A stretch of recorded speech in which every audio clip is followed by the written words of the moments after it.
Hey folks, what's going on? You're listening to another episode of Songs That Save Me. I am your host, Ross James, and I've got Jackie Greene on the program today. It's another episode where we're focusing on the influence of black musicians, and Jackie has a whole stack of records that we kind of go through. Plays a song for us here at the end, and it's also our first video podcast. So if you're listening on YouTube, go ahead and leave us a comment, follow our channel. I'm going to be doing a few of these. We'll see how it goes. And if you're listening to the audio of it, but you'd like to see the video, go on to our Instagram page at Songs That Saved Me and click the link in our profile and it'll take you to our YouTube channel. If you're liking what you're hearing, give us a follow on Instagram at Songs That Saved Me. You can also help us keep the podcast commercial free by going on to our Patreon page at patreon.com/songs that saved me. Don't forget to leave us a review right here in the Apple Podcast Store. And I hope you dig today's episode with Jackie Greene. Hi, Ross. Hi, Jackie. How you doing today, dude? Dude, your beard looks awesome. Oh, I've just totally let it go, man. You let it go. Dude, it's fucking straight rabbinical, bro. That's the goal, yeah. That's the goal, man. I love it. It looks good. How you been holding up during all this time of uncertainty? I'm okay. You know, it's like I'm kind of a hermit anyway. You know, just anyhow. So I haven't, other than like having tours and stuff canceled. Yeah, right. I'm kind of out here doing my thing anyway, gardening a lot. Spend a lot of time in my I know. I've been seeing the picture. backyard. I've been doing that too. I've never really gotten into it, and it's fun as hell. Dude, I've been into it. I've been into gardening for like pretty hard for the last few years since we moved out here, and it's like because we have in our yard we had this spot in our backyard where there was just originally I was going to build a studio and it was just like a flat. There was just overgrown with weeds, a flat thing, and I just went out there and I started like a couple of years ago. I just started turning over this. It was just weeds. Started turning over the soil, planted some clover in it, let that all grow out. Then did it again, and then like I started growing stuff out there. And then and kept turning it over, and then by this year, it's like, man, things are, like the ground, like really started happening, you know. Yeah, right on, man. It was awesome. I got a watermelon. I got watermelons out there, man. Last year I was so bummed. It was like I had watermelons. Like watermelons take a long time to grow, so like I'm doing this shit all summer, and I'm like nursing all these watermelons. They're getting bigger and bigger. And it's like I got a watermelon like this, and I'm like, man, this is gonna be so awesome. And it like I go out there one morning, the thing was split wide open, and long story short, all my watermelons did that, and I was so bummed. Like I worked all this time, and what I realized is that I always assumed that you're supposed to give them more water as they get bigger, because I figure they're called watermelons, but they actually just drink too much when and they just burst. And so I was watching some YouTubes, and a lot of those melon farmers like, no, you got to starve them from water. Right. Towards the end, that's how they get sweet too. I'm like, oh, shit. Yeah. So I'm trying that again this year. Yeah, what would we do without YouTube, man? You know, there's so much. Exactly. You know, I've seen some of your streams, you know, on social media and stuff, and they've been killer. And it seems like you've got such a great space to be able to create music in. Have you been feeling inspired? Have you been writing during this time? Or? Yeah. I've written a lot of stuff. Yeah. Well, I've been working. I mean, not just during this time. I've just been kind of. I've always had like a home studio situation, so I've always been kind of working on stuff. But definitely during this, I guess call it the quarantine. Well, I mean, for about a month I wasn't, because Luca's school was closed, so she was at home with me all day for about a month. So I didn't really get anything done during that time. But now that she's back at her school. How old is she now? She's in school? We call it preschool? School. No, it's like daycare. Daycare, yeah. Okay. It's a early childhood. It's a school. Yeah, sure. It's a socialization. It's a daycare, but it's I don't want to downgrade it, because it's like it's like it's the best thing. She's like she's sociable with other kids. She's like, they do a really good job. So I'm not trying to diss them or anything. It's totally worth it. But we just call it school. It's not school. It's daycare. Well, rad, man. We've been talking about doing this for a while, and I thought it'd be cool to kind of focus on the influence that some black musicians have had on you over the years, and I know Yeah. I did one with Phil, and I've got a couple more with that theme that are going to be released, and I thought it'd be fun to do with you because, you know, I can totally hear, and knowing you, but even if I didn't know you, you hear the gospel influence, you hear that soul influence in your playing, and I'd love to know specifically some of the big artists. So, you know, well, that's, when you asked me that, that's like, I was like, oh, that's an easy one for me because for me, I grew up in, I'll start, we're going to go back to, we're around the same age, so you probably remember this. We're going to go back to like 1993, 94. Okay. And I was 13, I've told this story before, but I was about 13, 14 years old, and I've been into rock and roll music. I played a little bit of guitar, I played a little bit of piano. I was into whatever, you know, the music of the time was, and a little bit earlier, rock and roll stuff, Nirvana, whatever, stuff like that. And it was the summer before I went into to high school. And remember back in those days that, you know, there was no internet everywhere. It wasn't like, you know, you had to, you know, I'm sorry, I keep looking at the computer and I realize you're up there on my camera, but I'm sorry, dude. It's just like, because I'm like looking at you on the computer. But, so anyhow, I went into the basement, our basement of our house in the summer once, because it got, you know, about 110 degrees and it was just too horrible to go outside and play. So, and I actually fished out a box of my parents' old records, vinyl records, and I found a little turntable, and I found a bunch of stuff in there. I found, you know, stuff that I'd heard of before: Beatles, Rolling Stones, stuff from my parents' generation, and then I found this other sort of this smaller stack of records, but I think belonged to my dad, and I found this what I found. Mississippi John Hurt record. What else was in there? Some blues records, like a B.B. King record. But the first record that I actually put on was, I actually came to school prepared, you guys. Yeah, man. Did your homework. I did my homework, so. Sick. One of the first thing that I put on was this record called The Genius of Ray Charles, which I'm sure everybody knows now, which is classic. To me, at the time, I'm 13, and like I said, I played a little bit of piano, a little bit of guitar, and I'd never really heard. I certainly knew the name Ray Charles. I'd heard it just in in culture, but I'd never really heard the music. And dude, I remember to this day, this is one of those sort of moments that's like musical moments that musicians have. I'm sure you have them, where it's like you can count them on like one hand that are so etched in your psyche. That's like you're so impressionable. And this is one of those moments for me.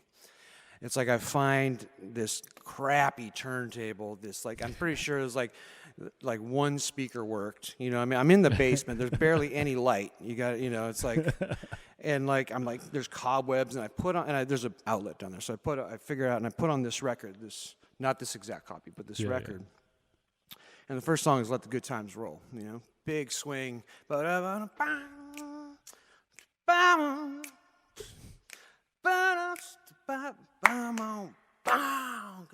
You know, and I'm just like, what the fuck? I'm like, this is amazing. You know, this is so awesome.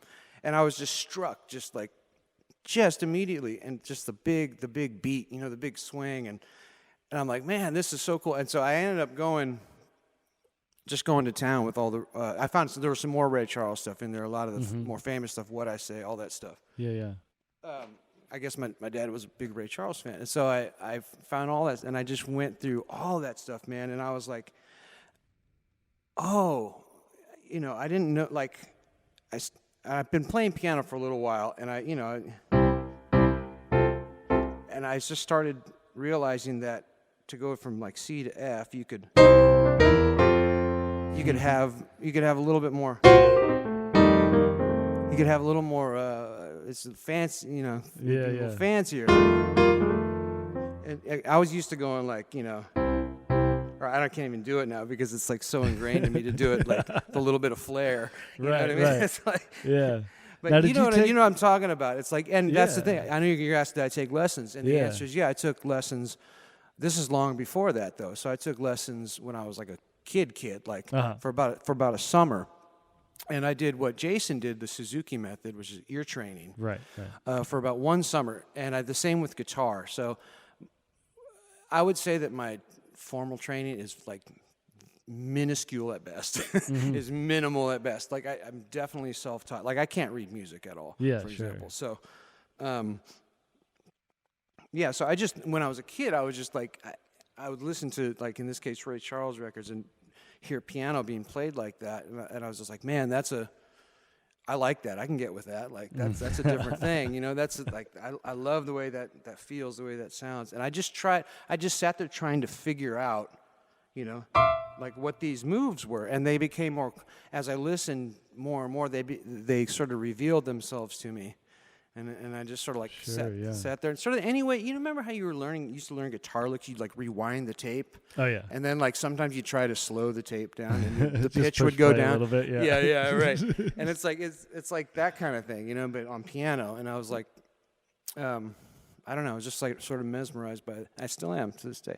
And I think one of those things that like when it's really impressionable to you, happens at a young age. It's like now I know, like I can like dissect all that shit and be like, oh yeah, it swings. There's this feel, like I know what to call it now, and I can kind of like, you know, but back then it's just magic. It's fucking magic. Yeah, it's fucking magic, and you don't know why, and you're like, and like that just like impresses itself on you somehow. And it's like, damn, you're there, like you're in, and you get a couple of those moments, you know. Yeah, it's almost like you can absorb it when you're young like that, and it is that magical thing, and you haven't looked behind the curtain or whatever yet. It like you can kind of osmosis get that going in you. It's in a real magic. way. It's magic, and it's like that's the moment that sort of, for me, just sort of put me on this path to sort of discover. What I would later describe myself as a blues nerd, like when I entered high school. So by the time I was a freshman, sophomore in high school, I had went from, I discovered, you know, I this is sort of simultaneous to finding, I guess you call rock and roll pop records from like the 60s and 70s. Rolling Stones records and stuff like that, and looking on the back and finding these sort of odd names, right? Who wrote Muddy these songs? Waters and stuff, and like Willie, and like sort of finding I'm like, well, that's not anybody in the band, you know what I mean? Yeah. So, and you got to remember, again, our listeners back in that day, you couldn't just like look it up really easily. It was like you're like, okay, so. And were you listening to vinyl when, like, in high school? At that point, or were you listening to tapes and CDs and all that kind of? Like, well, it was the CD era was fully upon us for sure. Yeah, and like when we were in high school, it was like I remember our high school had, when I was I think a junior, we had our first internet computer lab, and I remember from then it was all over because like you could get on Napster and stuff like that. It was all over from then out. But before that, I was like, for sure, CD era was there, and singles too, like. I remember. You remember singles, cassette singles. I had a cassette single for "Wanna Be My Lover" by LaBouche. You remember that song? Yeah, that's awesome. I remember. I think I had. How old are you? Are you? I'm 33. You're a couple years older than me. Yeah. I'm turning 40 this year. I remember. Oh shit! Really? I remember. Yeah, I remember. How about that? I'm turning 40 this year. No, I remember playing your birth. Like time just goes by so fucking fast. Shit. So fast. I remember, dude. I remember I got like a lot of GNR because I was into like Guns N' Roses and like when that stuff was. But anyhow, so I'm in high school, dude, and it's like I'm like into Muddy Waters. I'm into Buddy Guy. I'm into and honestly, I was into whoever was like I could actually go see, and that it was Buddy Guy and BB King were still playing. And I remember I was like a sophomore. My friend had a car he could drive. I think I was still maybe 15. I had him drive us up to Tahoe to see. It was Buddy Guy to see Buddy Guy play, and it was just I don't know, man. That seemed like such an adventure to me. And I love that. I just love blues music. Were any of your friends into it? Yeah, my close friends they all got into it because they were all like my friend Ben played the drums. And he we were a kid. He We were like in high school. Yeah.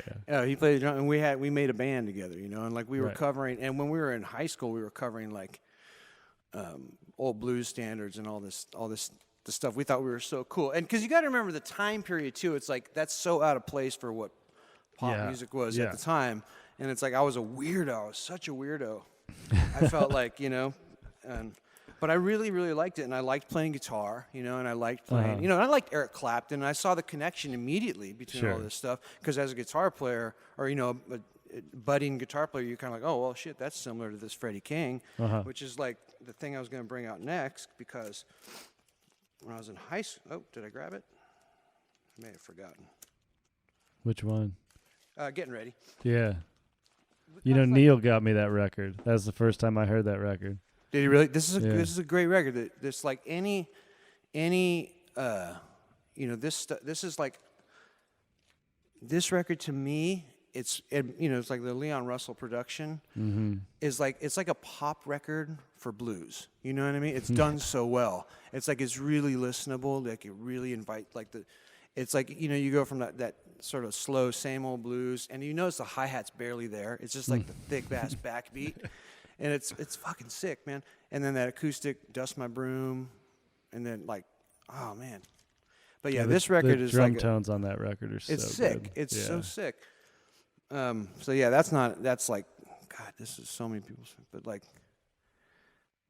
man, what else is on? Oh yeah, 5 Long Years. That's how I learned 5 Long Years. I used to do that all the time. Yeah. Yeah. Were you playing gigs in high school?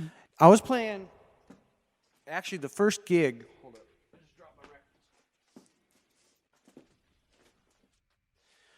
I think the first gig I ever played was I sat in when I was like 15 years old with a blues band at a local brewery, and because the leader of the singer was a substitute teacher at our school, and he knew that I played guitar, and it's just like he invited me to come play with his band. You know, I'm like just a kid, and my folks took me down there, and they thought it was so cool, you know, and even actually, you know what, even my high school English teacher, Mr. DeVille, was he was a big blues fan, and this is a cool thing too, man. It's like.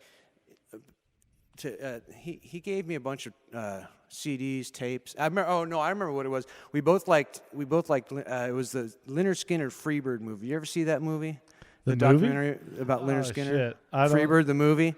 Only when they're talking about the Rolling Stones, when they open for the Stones, or they whatever, open for that's a big part. Yeah, tongue or whatever. Yeah. Yeah, that I remember. He lent me that VHS tape, and I was like, man, this is, you know, we just got talking about music, and he played guitar. I was playing guitar.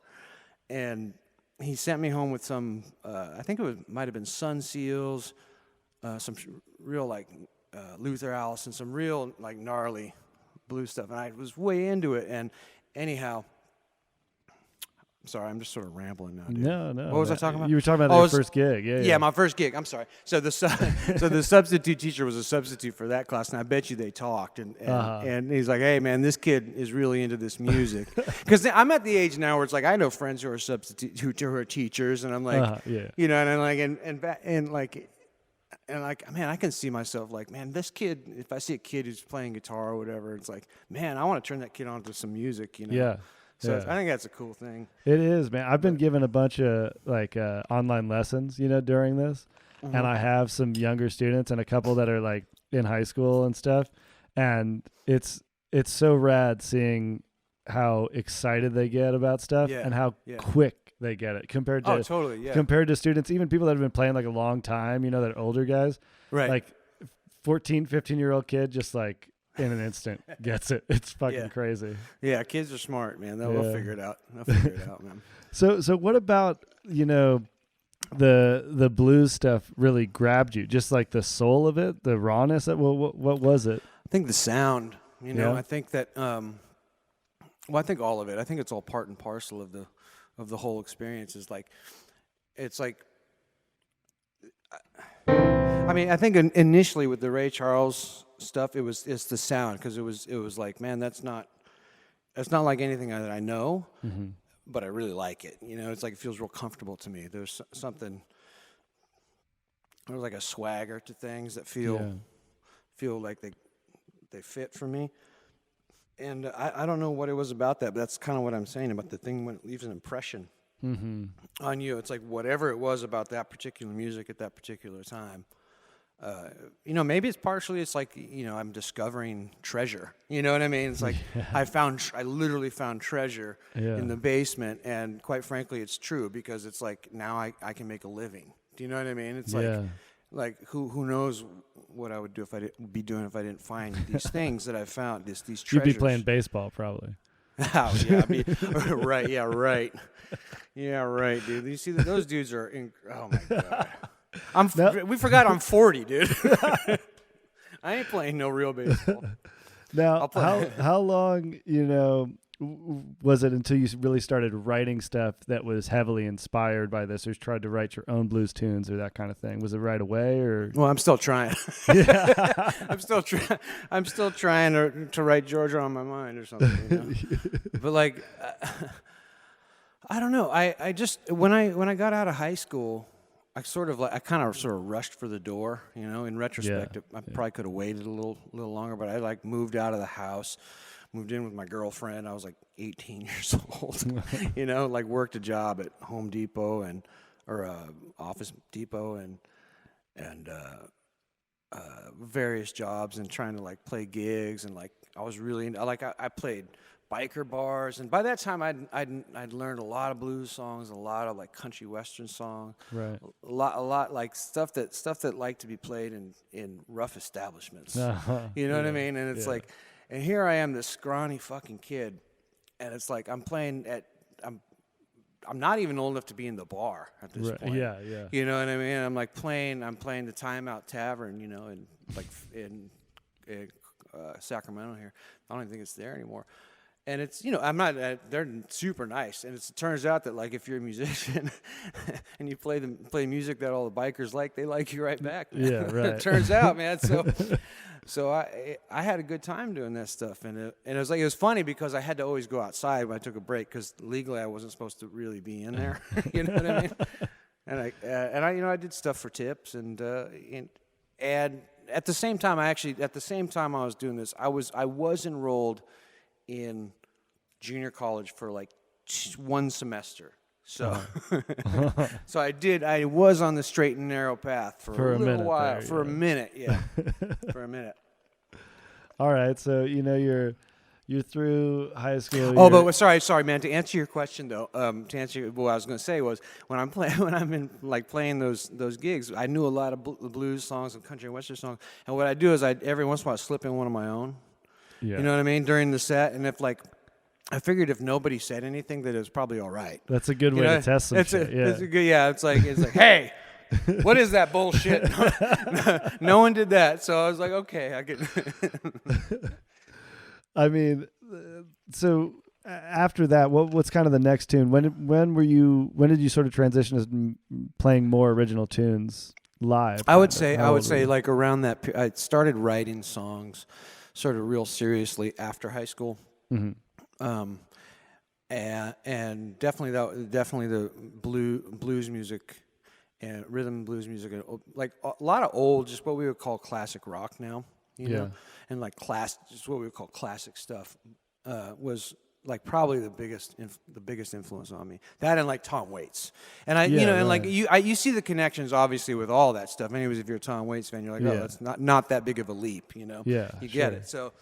But I think it was Tom Waits sort of, to me, took a lot of rhythm and blues and then really made an interesting kind of way to make songs out of it that I hadn't heard yet. And that was after high school. And I was like, man, that I kind of got bit by the songwriting bug. Yeah. And it actually wasn't until later that I really got into Dylan and stuff. It was actually when it was later. I actually got into Tom. I wasn't. My mom had all those Dylan records and Joan Baez records and stuff. But in those records that I found when I was a young kid, the ones that I really gravitated to were like I said, the Ray Charles records and stuff like that, and the other blues records that I found down there, and Freddie King and stuff like that. So that left it that was the impression that got left on me, and then Sort of discovered Bob Dylan probably when I started smoking pot. That's about You know right. what I mean? Yeah. Like that seems about right, doesn't it? Yeah. Like it's like then it's things that started to Now, how old were you when you make started sense. getting stoned? Well, I smoked pot in high school a little bit, but I Yeah. kind of didn't. I kind of didn't like take it. I didn't get serious about it. Until, I didn't really get serious about it till later, which is true. I didn't get serious about it till like probably when I was writing songs. You know what I mean? Yeah, Probably when yeah. I started to try and do that kind of stuff because there's some weird connection between listening to Bob Dylan and his blues influence too, because you could once you know that, once you know all this, once you sort of like have this framework, this background of this music, you're like, oh, of course he likes that stuff. Right. You know what I mean? It's like he's singing "Key to the Highway" right now. Yeah. You're like, oh, I get it. Awesome, cool. Yeah, You know, yeah. and there's nothing wrong with that. And it's so like, oh, and like you kind of see where he's coming from. You start to connect the dots. Yeah, Yeah, I mean, I was talking to Adam McDougall the other day, and What's he doing? How's he doing? he's doing all right. He sounded Yeah. good. Yeah, Is he in L.A.? Where's he he's- living now? He's still in L.A. Yeah. All right. Yeah. Doog. Yeah, he's eagerly awaiting getting back to playing music. I can tell you, As that we much. all are, Yeah, aren't no, we? Yeah. no fucking doubt. But we were talking. He listened to the episode that I did with Phil, and just talking about how the Grateful Dead had all these influences. You know, Totally, like yeah. all the old blues guys, all the bluegrass stuff, all this kind of stuff, and now there's so many musicians and so many bands who know the Grateful Dead, but don't Right. necessarily know that a lot of those songs aren't their tunes. You know, Samson and Right. Delilah Yeah, yeah, is not right, a yeah. Bob Sure. song. Right. Yeah. And just tracing all that stuff back, I think is so important. You know, Totally. Yeah. Yeah. Or like, I mean, even like "Shake It, Sugar Ease," or even, I mean, not just the sentiments are like old Right. sentiments. Right. You know what I mean? Like the songs. What does that sound? Is that me? I don't know. Crazy. Yeah, stop. Did you heard that too? So that was yeah. on my end. Yeah. Whoa. I thought it was your chair squealing or something. No, that's a crazy school. Yeah, no, I hear what you're saying. But yeah, like in a like- way, though, it should be easier because there's the internet. You could totally connect Right. all those dots. But I see. This is what I think. I think that makes it hard because people are lazy and they don't want. People to. are lazy. I think it's A, people are lazy. B, it's not as fun. It's not It's not like as a fun. You treasure have hunt. exactly. You have to go on the treasure hunt. And nobody remembers shit anymore anyway. So even if That's you true. look it up, it's not like you're gonna remember it in an hour. or That's whatever. true. Like no one has to remember anybody's number You just- anymore. Like, yeah. dude, I don't know your number. I don't know anybody's number. I just Right, you're I right, just yeah. memorized Megan's phone number like, Yeah. 3 months ago. It's been like 2 years. That's hilarious, dude. Yeah, that's totally true. You don't have to remember. You don't have to remember how to get anywhere. You don't Yeah, have to right. remember. What was that like driving without your phone? I don't like even that? remember. I don't even remember. Remember Yeah. payphones? What was that? What's that? I don't even know what that is. All right, well shit. We got Ray Charles, we got Freddie King. What else do we got here? Yeah, what else? Oh man, you have this record, this Taj record, Natural Blues. I don't have enough Taj. No, I have the Okay, one. this record, dude. The Taj record where he's got it's him and John Hurt on the back of it. You know. Okay, all right. This shit is classic though. This is I probably about 6 or 7 copies. I think I'm not sure, but I think Dwayne Allman might have even said that this is one of his favorite records or really? something like that. I think that it's pretty well. I might have that wrong. Somebody of very high repute. And I remember finding this. This is one of the records that I found in the stash. What's the name of it, real quick? The Natural Blues. Natural Blues. Okay, sure. Yeah, natural. Yeah. And there's some, there's Don't Miss Your Water, like the Otis Redding thing. There's that's pretty famous. She caught the Katy, left me. Oh, that's on there? Right. That's on there. Yeah. Tony Leone loves it. Plays that tune. Yeah. That Yeah, he yeah. probably loves his. I'm sure, classic, yeah. Classic Yeah. record. So I'm like, I know you're doing songs, but man, I can't. It's hard for me to do I hear songs. you. Like I I have don't- things that are imprinted on me, and it's the whole damn thing. Yeah, well, because- that's a good thing that's not the case so much anymore these days either. You Right. know? So I'm down for the full record. I mean, I think when you talk to musicians, like even though we grow up in a pop era, I think musicians who make records still tend to like still tend to when you ask them for like your favorite song, they're gonna pull out the whole record. Yeah. a lot of Yeah. times. Yeah. You know what I mean? I think that's just like the nature of the. Yeah. It's So hard what to just sort of what pick. about that one? What about the Taj record? Well, it's fucking badass. Dude, Yeah. for Yeah. one Yeah. thing. But I mean, like, how old it's were like you when you like discovered that Well, one? this is when I discovered this record. I was young. This is like when I was. This Same is one pile. of those same pile of that Yeah. original pile. I was actually playing a lot of piano and stuff at the time, so I didn't. So I really the Ray Charles thing is like I went with that, and I fished this out probably later in high school when I was sort of starting playing guitar and like wanting to learn how to sing a little bit and that kind of thing. And I guess as far as singing, it's like for me, dude, like this man. Can you see? Hold on. Yeah. That's the baddest dude right there. Look at that fucking dude. Yeah.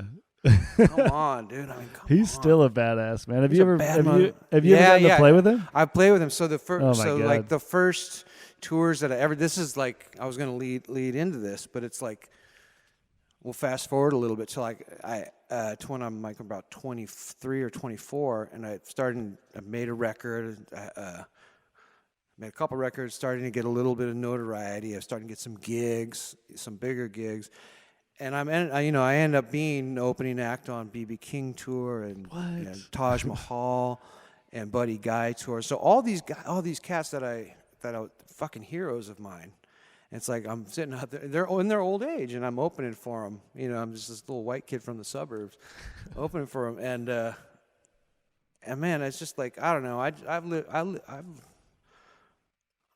I've had a good life, man. I don't know. Yeah, It's just man. like I don't know what else to say about it other than it's like music that I really like, and I feel like it's taken me quite a ways, and it's like. Yeah. But that's And if you ask me, like, what about it that's it's just like, to me, a record like this has been, as far as I've been doing music, has been like ingrained in me for so long that I don't know what it is about it. Like that's what music sounds like to me. yeah. Do you know what I mean? Like Yeah. like when I'm going for something, like these records are the reference point of like what I'm trying to get at. So it's like what is it about it? It's like what isn't there about it? Like, do you know? It's like we were talking about Stevie Wonder and people like that. It's like it's really hard. It's really hard to find faults. You know what I mean? Sometimes if the bar is set so high, it's just. I think it's great. Yeah, I mean, what you're talking about, like getting to open for these guys that are your heroes and that whole kind of thing. Yeah. Through doing this and having so many conversations with people about this kind of stuff, I really, and I've felt this way for a long time, that it's all, the way it's supposed to be, and it's the passing of the torch kind of thing, and it's been Absolutely, that way. Yeah, it's always been that way. I mean, like I talk about forever. that Taj beings, record. Dog. Yeah. But that Taj record where he's on the back cover, it's a picture of him and John Hurt at Newport or something like that. And that was his hero, and totally, yeah. It's all just. That's it, man, dude. It's it. It's like speaking of like blues, like strict blues in Newport. This Muddy Waters at Newport record, classic again. But it's like he does it's the one where he does Got My Mojo Working Twice. They didn't get enough of it, so yeah, he did it again. The opposite of the jam band scene, it's right there. awesome. Yeah, like first time was 2 minutes through. It's like I love this stuff. It's like. And this the band and this is a reprint in stereo, but I think the original is mono. Uh-huh. And I got that record, Muddy at Newport, probably when I was in my early 20s. And I've developed I used to listen to everything on headphones because I'm sure you when you're walking around. I used to have a thing where a big long cable where I'd put a record on or put a CD in, and I'd actually have it on the headphones because I like to play music kind of loud, and I had neighbors. I was living in an apartment. Anyways, yada yada yada. So I had this fascination with mono records because they sounded very different to me obviously on headphones, right? And I remember that was one of these records, and it just had this. I developed this fascination with it sounded that much older to me. He was recorded in 1960 though. It's not really that old, but I guess it's pretty old. Yeah, it's pretty old. I guess. Pretty old. It's pretty old. But and I was like, man, Well, the other thing is like you hear all the girls screaming and everything, and you're like, man, you're like, I don't know, man. I mean, all this stuff is so classic. It's like, what can I say about Muddy Waters? Yeah. Like, I mean, I don't know, man. Yeah, I mean, like, think about how. I got my brand on you. I got my brand on you. This shit is. Think about when the Stones got to play with them, right? Like, Right, yeah. Just how And excited they were, and still they were when they pumped. talk about Right. it now, Pumped. like Yeah. we did a gig once where we were like the backing band for Bo Diddley, when he comes to town. no shit. Yeah, we did those gigs. They hired the local blues band. We did that once, and man, we didn't get a set list ahead of time. You just got to learn a bunch of Bo Diddley stuff, Right. and don't know what he's going to do. And you play for 30 minutes, or he comes on stage, he sits down, tells the band to stop, and he gets. Then we get into a song, and I'm playing keyboards. So I got a bass player and Bo's playing his guitar and a drummer. And he doesn't tune his guitar before we start. So it's like a half step off. And I'm trying to figure out where he is. I'm like, it looks like he's playing G, Right. or like he's in E or whatever it is. I'm like, oh, it's actually E flat. Okay. I'm like E flat. But it was rad, man. It was like a proper gig. It was just Now, have you ever Anyway. talked to Phil about that? Because Did I ever tell him that? No, I they don't think backed up Bo Diddley. Did they really? Yeah, he's and probably Phil was- much younger. Phil was like, I think it was less exciting and maybe a little more boring for Phil. By the end. Maybe, of it. Like the way he Right. talks about it, it's like that's like his worst nightmare is playing E like four on the floor. Bump, right. Yeah. I mean, he might not even got to do that. He might have been going bump, bump, Right. bump. Yeah. Yeah, man. That's funny, man. Those old cats though are like, it's weird because it's like it's a generation move. It's actually like shouldn't be. It should be like my parents' generation. You know what I mean? It's like it's removed once from. It's like they're all so old to me. Yeah. It's Yeah. like, but that's what I gravitated to, and that's what I really liked was old people. Yeah. Like old me, and like people would tell me, they're like, you have such an old soul when I was, when I was Right. younger, and I was like, what the hell does that mean? It's like, is there? You'd rather hang And I out was with like- your parents' friends. Than your Exactly. friends. It's like, I guess that means I just like, it's like the stuff I like is just like older Yeah. stuff, I guess. And I think that's just a byproduct of growing up in a time where popular music wasn't like scratching a particular itch for me, I think. Yeah. And I think that's all it is. It's like I grew up in, where popular music, like pop music was, boy bands were getting big. You know what I Yeah, mean? yeah, That was around that time. And it's like, if you're a teenager and you got some testosterone going, you don't necessarily like they're competition for you, those Right. boy bands. You know what I mean? You don't necessarily like those fuckers. You know what I mean? It's like your girlfriend you have in high school is like, she's obsessed with Justin Timberlake or whatever it is. You know what I'm saying? So, I don't know, man. Oh man. So I think he comes later, not him. Somebody else. You know what I'm saying? yeah. Was there any stuff from the night you mentioned Nirvana? Was there anything that you remember being into, or was it pretty? Oh much yeah, just, yeah. No. Absolutely. Like I'm not saying I wasn't into. I loved Nirvana when I was growing up. This is a little bit before I got into high school though, so I loved like, like I guess hard rock you would call it now, classic rock, and that's what I'm saying. I went from that to discovering these records and this sort of this older stuff as I got a little bit older and getting into high school and sort of wanting and more serious about music in general, and learning how to play guitar and piano, getting a little bit better, and then I sort of discovered all this other music, and that's the light switch moment for me. Mm-hmm. Is the Ray Charles record, quite frankly. That's the moment. That's why it's there, and I can recall it. And I've told this story a lot because it's just like I remember it so well. And it's like from that day forward, I don't know. Something clicked. I was like, I like this. I Yeah. like this kind of music. Like, sue Yeah. me. You know what I mean? Like, I mean, did you know before that you wanted yeah. I mean, to I go had, down this road and be a oh, it's, musician? Yeah. oh, it's, no, not necessarily. No, I Yeah. didn't know. I didn't know that I wanted to be a musician. This is just in terms of when I was like Turning on to 13, that 14, music, yeah. like turning on to a specific kind of music. And and part of it is, you know, when you're young, you don't know. It's hard to figure out what your path is, you know, and it's like I felt like I found something unique, you know, something that none of my peers were into, that in fact, nobody was really into. Where I, you know, it was just like this.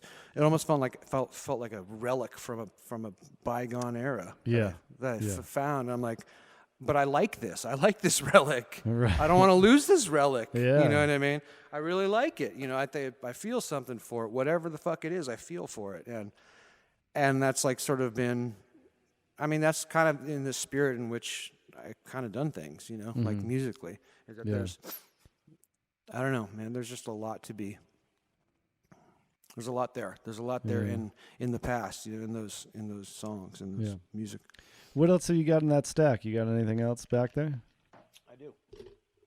Let's do a.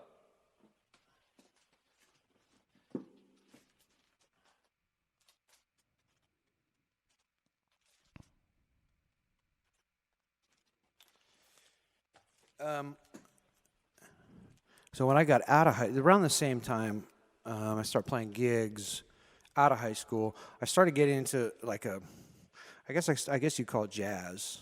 You would call it jazz. I started getting into jazz guitar players like Greene, and there was something about like the accessibility for a lot. Like some of the stuff, like the more bebop-y stuff is kind of harder to get into if you're not like used to hearing it. Do you know what I'm saying? Yeah. But like the more the straight ahead, like blues, funky stuff was really like, you know who know a lot about that is Krasno. That's like, oh yeah, he knows all that blues stuff for sure. All that shit. Like, yeah. But Grant Greene to me, and this particular record, even though it's not that funky, it's all gospel songs. It's called "Feeling the Spirit." It's all like, "Nobody Knows the Trouble I've Seen," "Feel Like a Mother's Child," "Closer Walk with Thee," like sort of classic gospel songs to bring the gospel thing in. It's like I heard this record when I was sort of on this kick of like jazz instrumentalists, guitar players, piano players, Oscar Peterson you know, and I had a big affinity for all this blue, I would call the Blue Note era of a lot of these records. Again, because there was a lot of this stuff like this Art Blakey and the Jazz Messengers. Yeah. Oh, sorry. There you go. Yeah, everybody knows Moanin' now, right? And it's just like, and just like the. I'm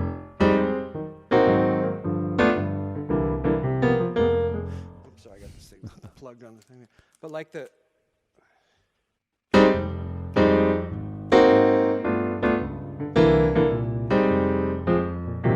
Like the sort of the clusters that the piano players will find out, you know, you figure those out by listening to those records and listening to those people play that kind of stuff, and like, or I do anyway, and it's like, I don't know, I latch on to something, and it's like, I don't know, it just doesn't let go. So that was a period where I was listening to a lot of like jazz, guitar jazz. I would say guitar jazz, like guitar players. Like who else?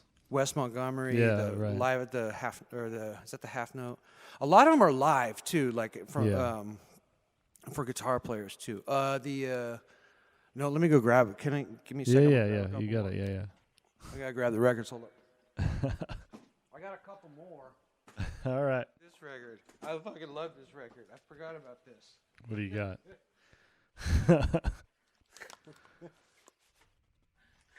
Do you have this record, dude? Do you have Ice Pickin'?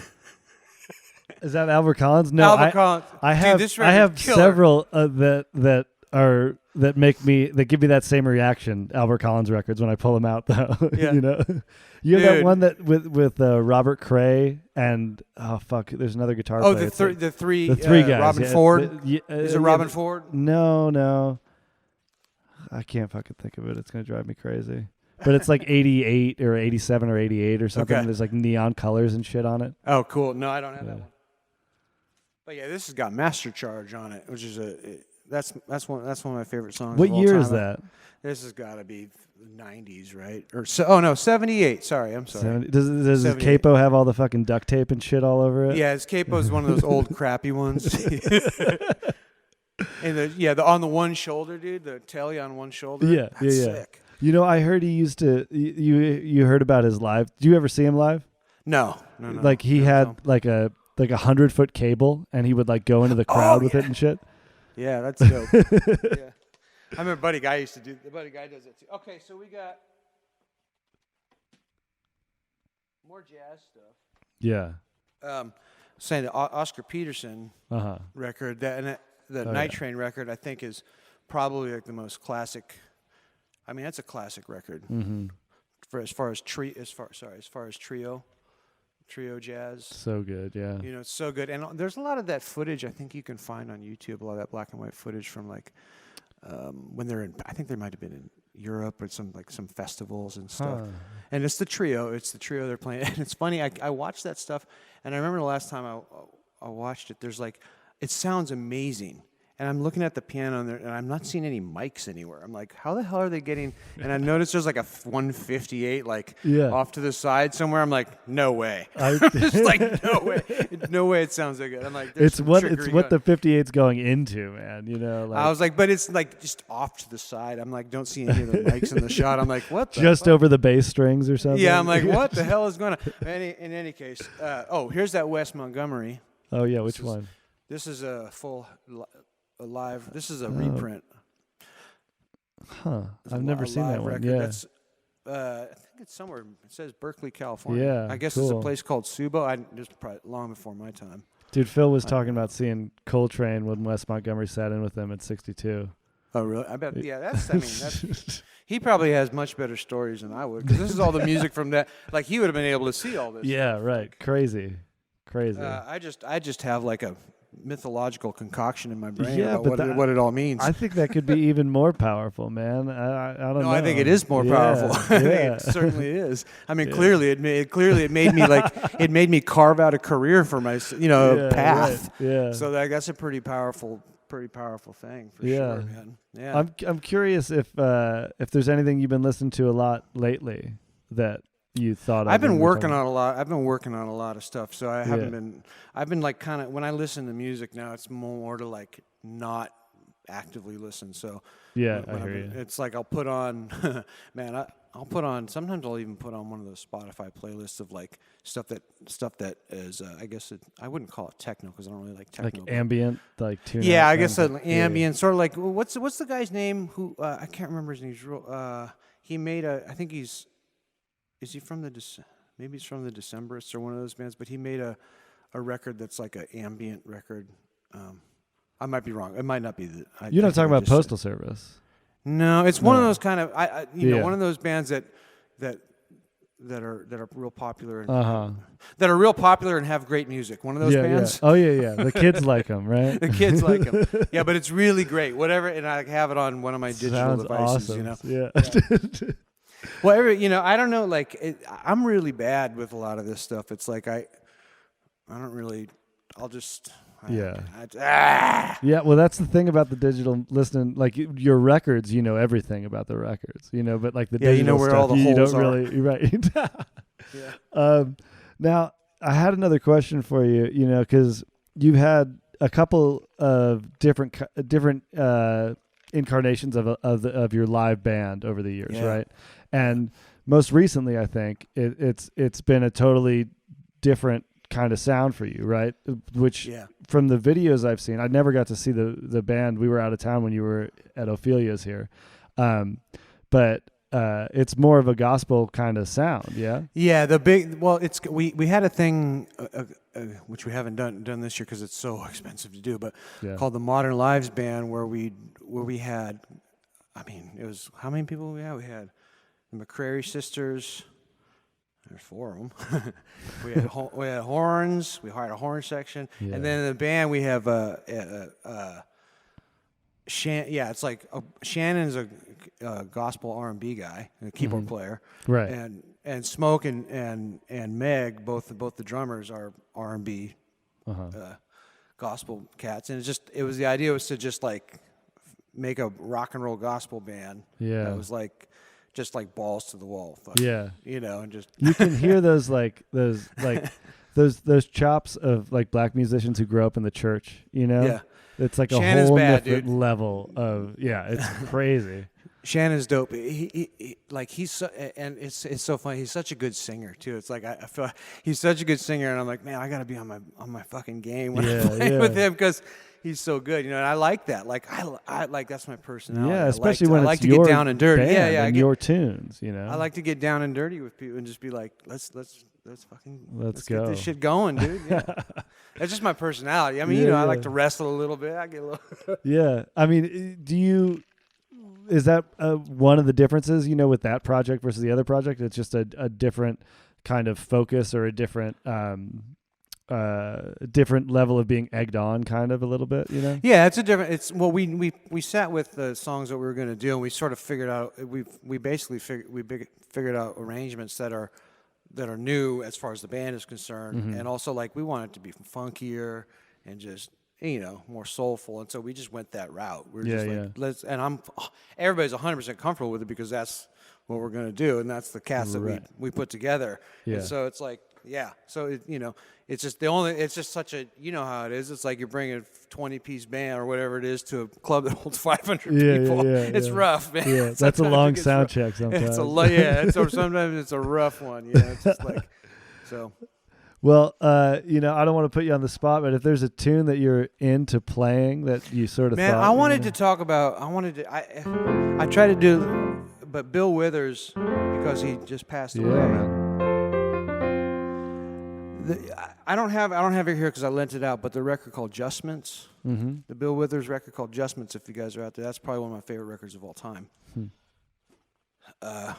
And I don't know that there's any hits on it. Like none of the big songs are on there. But there's a song called Stories on there, which I think is fairly. I can't really do it, but I'm gonna try if I remember. It goes. Who will buy your sad story? Give me some reverb, baby. That a young man has to tell. Sleep with me on satin pillow, and I will treat you well.